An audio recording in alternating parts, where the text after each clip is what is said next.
جی ایک تو آپ کا اجمالی تعارف جسے آپ نے ماشاءاللہ بہت خوبصورت انٹروڈکشن پیش فرمایا کہ جن کی والدہ بی بی خدیجۃ الکبریٰ رضی اللہ تعالی عنہا ہوں کہ جنہیں خود اللہ تعالی جبریل امین کے ذریعے سلام بھجوائے، سبحان اللہ سبحان اور جن کے والد سید الاولین والآخرین ہوں، جو نوجوانان جنت کی سردار ہوں، اور حضرت مولا علی کہ جن پر نبی کریم صلی اللہ علیہ وسلم کی ہزارہ شفقتیں ہیں، ان کی زوجہ ہوں، سبحان اللہ، یہ تعارف ہی بہت بڑا ہے۔ بہت بڑا۔ اور پھر وہ خود سیدۃ نسائی اہل الجنہ ہوں، بے تو شک، کس قدر بڑا مقام۔ سرکار صلی اللہ علیہ وسلم کی جتنی اولاد پاک جو زندہ رہی ہیں وہ بی بی خدیجۃ الکبریٰ رضی اللہ تعالی عنہا سے ہیں۔ تو آپ کی بالترتیب 4 صاحبزادیاں ہوئیں، بی بی زینب ہیں، پھر بی بی رقیہ ہیں، پھر ام کلثوم ہیں، اور پھر بی بی فاطمہ رضی اللہ تعالی عنہن۔ اس میں اختلاف ہو سکتا ہے، بعض نے الگ ترتیب بیان کی ہے، لیکن جو مشہور روایات ہیں اس 4 کے شہزادیاں مطابق حضور کی۔ ایسی ہے کہ 4 شہزادیاں ہیں۔ بے شک۔ آپ کے بارے میں منقول ہے کہ آپ اعلان نبوت سے 5 سال پہلے پیدا ہوئیں، اور پھر ہجرت کے دوسرے سال حضرت مولا علی کرم اللہ وجہہ الکریم سے آپ کا نکاح مبارکہ ہوا۔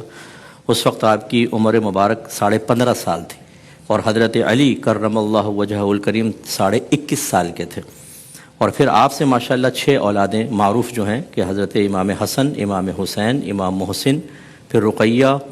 زینب، رقیہ، ام کلثوم۔ رقیہ اور محسن یہ بچپن میں ہی فوت ہو گئے تھے، اور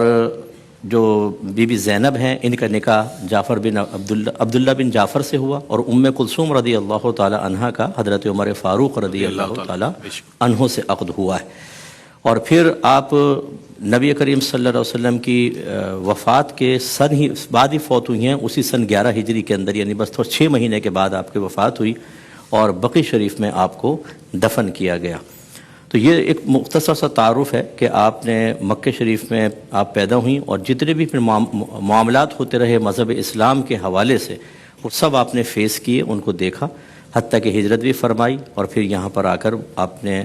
باقاعدہ نبی کریم صلی اللہ علیہ وسلم کے ساتھ تبلیغ دین میں حصہ لیا، اور دیگر امور پہ انشاءاللہ ہم کلام کریں گے۔ تو بی بی فاطمہ رضی اللہ تعالی عنہا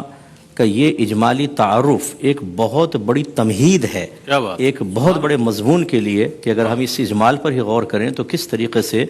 شروع اسلام کے اندر آپ کی پیدائش، پھر نبی کریم پہ ایمان لانا، پھر آپ کی اولاد پاک، پھر گھر کی خدمت، اور پھر نبی کریم صلی اللہ علیہ وسلم سے محبت وغیرہ۔ تو یہ اس لیے کوشش کرنی چاہیے کہ ایسے نفوس قدسیہ جو ہمارے دلوں میں زندہ ہیں، ہمارے اذہان پر ان کا غلبہ ہے، ان کا ذکر باقاعدہ اپنے گھر کے اندر باقاعدہ کرتے رہیں، تاکہ ہماری بچیاں ان کے قریب آئیں اور ان سے درس حیا اور دیگر چیزوں کو سیکھیں۔